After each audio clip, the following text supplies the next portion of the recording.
Binatak ng MMDA ang ilang sasakyang iligal na nakaparada sa kalsada. Ang iba naman, tiniketan. Nakatutok si Oscar Oida.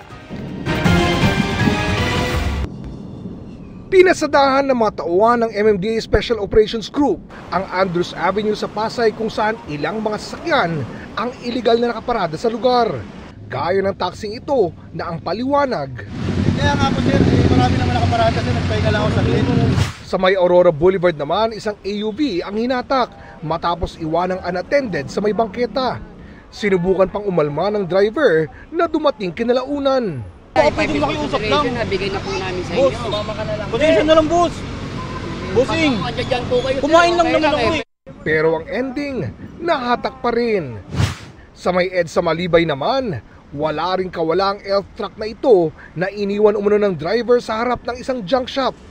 Dahil unattended, hinatak na rin ng MMDA. Sa lugar din yon, ilan pang illegally parked ang natikitan. Sa Maynila naman, di pinalagpas ng mga enforcer ang mga sasakyang alanganin na pagkakaparada, partikular dito sa may Arellano Avenue sa Malate. Pinaghahatak din ang mga unattended.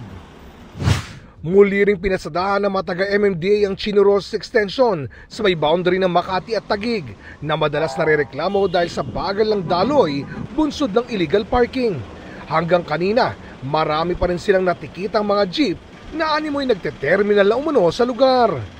Una naman ang sinabi ng MMDA na dadalasan nila ang pagpapasada sa lugar nang madala na nga ang mga panay ang pagparada ng alanganin.